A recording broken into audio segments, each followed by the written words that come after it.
punctuating point at the end of the show. So please welcome from San Francisco, Stephanie Rohlfs.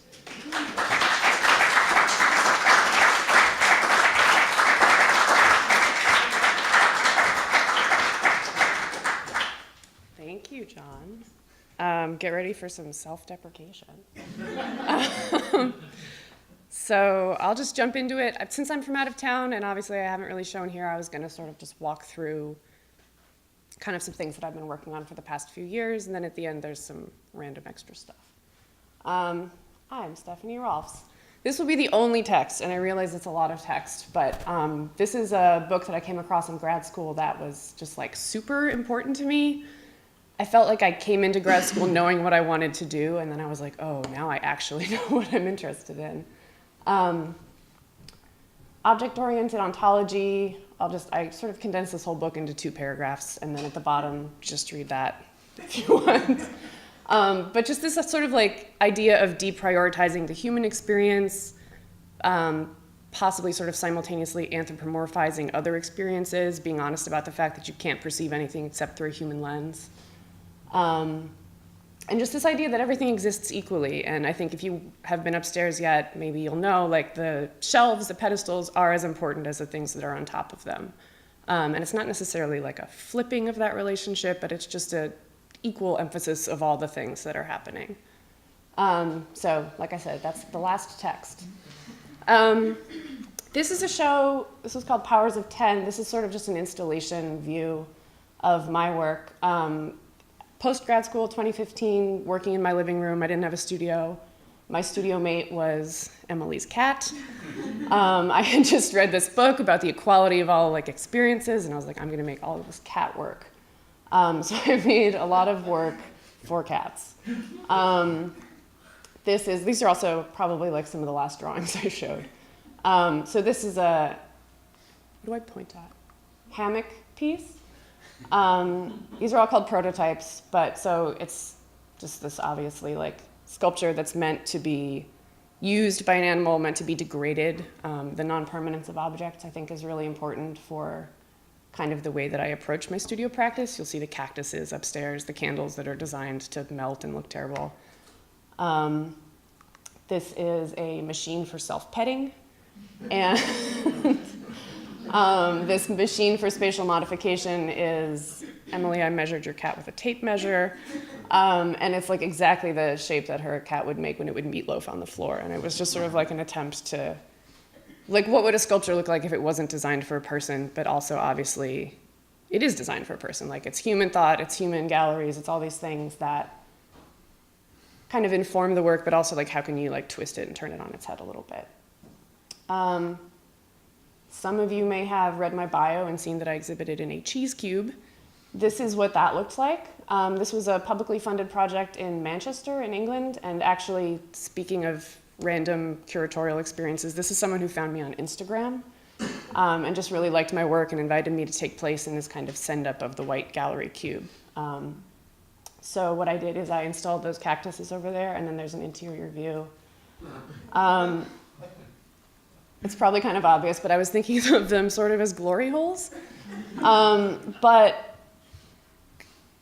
to critically sort of think about that, like what is an object that prompts a behavior? You know, like in the same way that cat furniture dictates a behavior, your cat's gonna go sit on this rectangle. Like this is an object, an intervention in a space that can kind of function in the same way while simultaneously being a little bit of a dick joke and, you know, being something we can giggle at.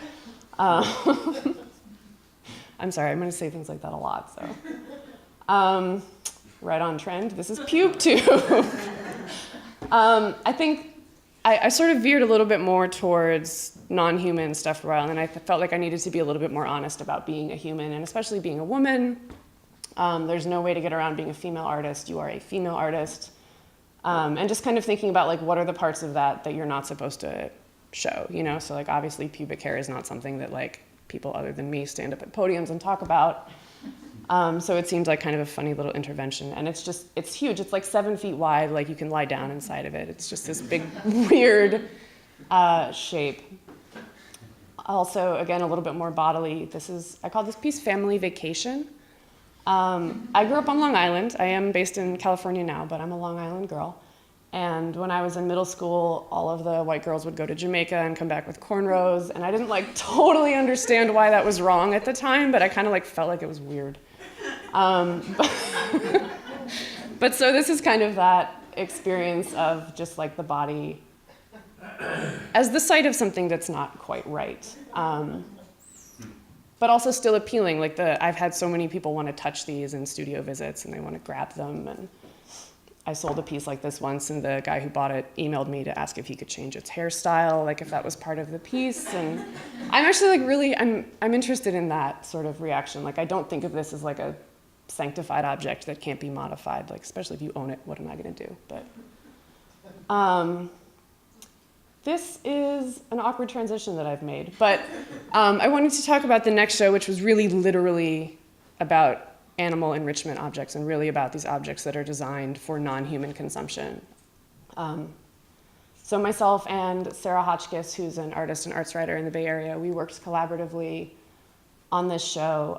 That one piece with the mirrors you can see upstairs, but this was all sort of taking the gallery as a human enrichment experience. So like all of these toys and colorful things and whirligigs that we make for animals in order to keep them stimulated and happy, kind of being a little snarky and thinking about the gallery that way.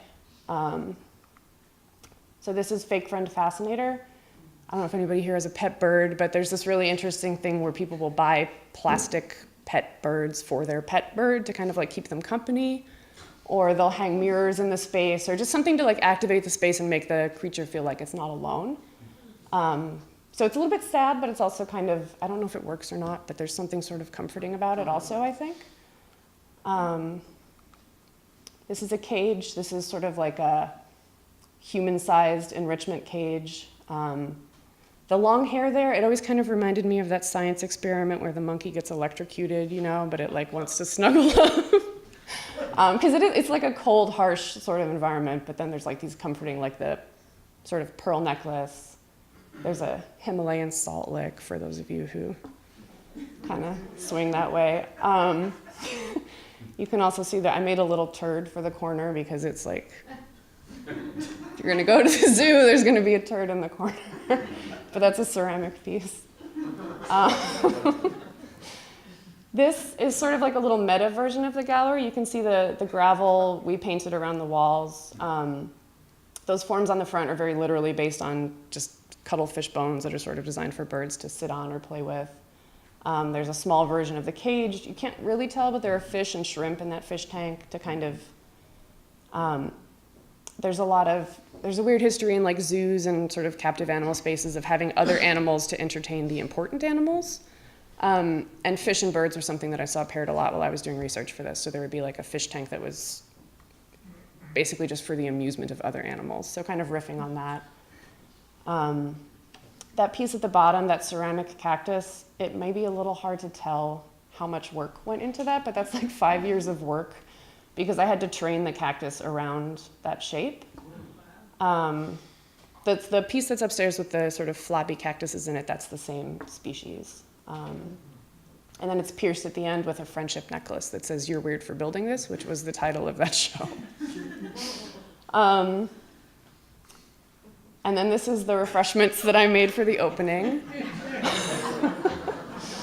Because I think, like, why not be really literal with it? Everyone hated it. It smelled terrible. But, like, I was really, really happy about that sculpture. Like, just formally, aesthetically, I liked it a lot. And it's a really literal reference, so I feel like I could kind of, like, justify it. But that was one of the first things you see when you walk in, like, upstairs. You just walk in and there's this stink ball. So I think that kind of brings us up to, no, there's one more. Sorry. This piece, I don't know how many people know what pit ponies are. This was another sort of like human-animal interaction thing that I did. These are images of pit ponies. So they're horses that were used in coal mines. They have like all of these strange implements that they wear, and there's this weird bond between like the miners and the ponies. They bring the light, they bring the food, they take the coal back away, and it's obviously a terrible life for a horse. Like some of them are born and die down there. To my knowledge, it's not done anymore. But so this was kind of a riff on that. This was a commissioned piece for an all-black show in San Francisco. The lamp is ceramic, the candles, this is the first of those candles that I made. And then the piece is made of epoxy clay on top of a variety of metal and wooden substrates, but it's coated with bone black pigment, which is made of burnt and ground up animal bones. So it's like a pretty literal embodiment of those ideas, maybe a little bit more serious than some of the other work, just in tone. I don't seem to be good at that. And then these were companion pieces, the sad candles. This is over a period of like 2 weeks, just watching them sort of degrade and degrade. And to me, the idea of failure in an object is really interesting, something that's performing in a way that it's not supposed to. You'll see some of that upstairs. Some things are sort of designed to break or age or degrade in some sort of way where they're not permanent. And I think that's kind of like an honest way to be an object, be a being in the world. Now we're caught up. I don't know as much what to say about these. These are really fresh works for me. So a lot of the work upstairs was made during a residency at the Vermont Studio Center in February. And the sort of like mania of knowing that I had this show, and back home I work a full-time job, so it was like, oh my God, I have to get this done. So it's sort of like an aggregation of everything that I've been thinking of. I think this, the hair, the breasts, the sort of hair forms. I read those black things as hair. I don't know if that's what everyone thinks of them as, but the idea of the shelf as equally important, maybe even prioritized over the things that are on top of it, become almost like decorations for the shelf. I called it flat as a board just because everyone that came to my studio thought it was an ironing board and then thought it was a self-portrait, so that's kind of how it ended up.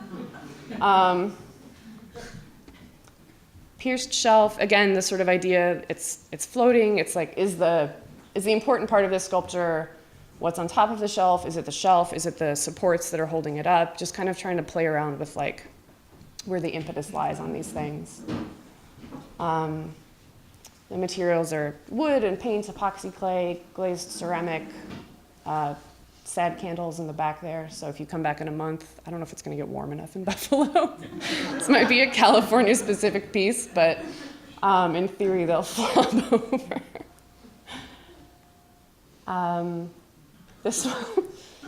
This one I really tried to not call pepperoni nipples, but I did.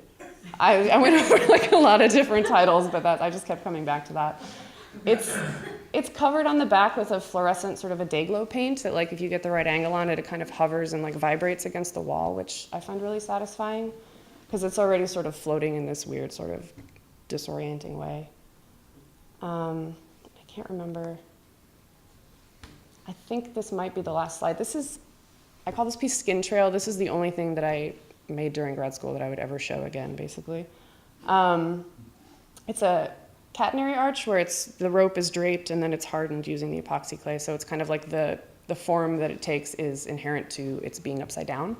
And then flipping it like that kind of gives you like a different perspective on those shapes. And the title, I've kind of always had this weird obsession with the idea that like if there was a strong wind blowing like your hair and your little skin particles, and it's just like your human detritus like follows you around like this invisible trail that we don't really think about. And I don't know exactly where that is in that piece, but it just sort of like seemed like the right title to me.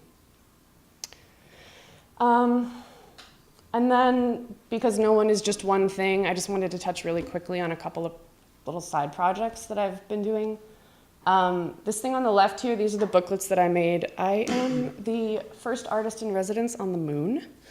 Not everybody can say that, but I think coming out of graduate school and trying to think about like, okay, what does an art career look like? Like, how am I going to do this? What connections am I going to make? And looking at residencies, being really excited for this thing, and then being like, oh, I can't afford to do any of this. Like, who can do this? I don't know if there's artists in the audience who are better at this than me, but I found it really prohibitive for a long time.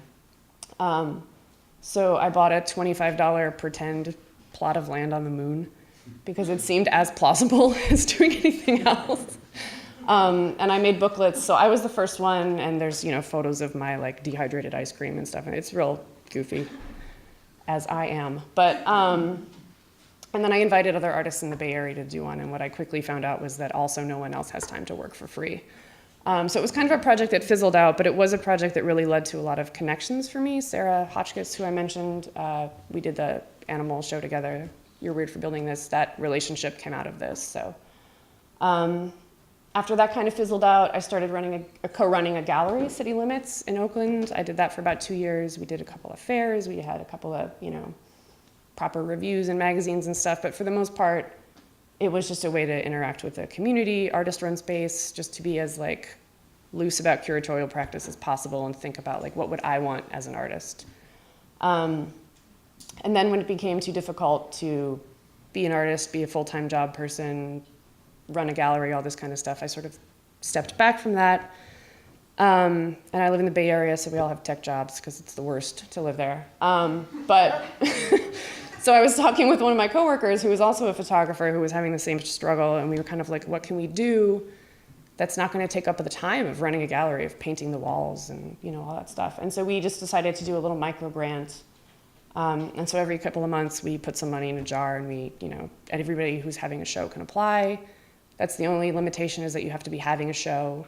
And then if you get the money, you just get it. You don't have to prove what you did with it or anything, pay rent with it. It's just a way to support artists.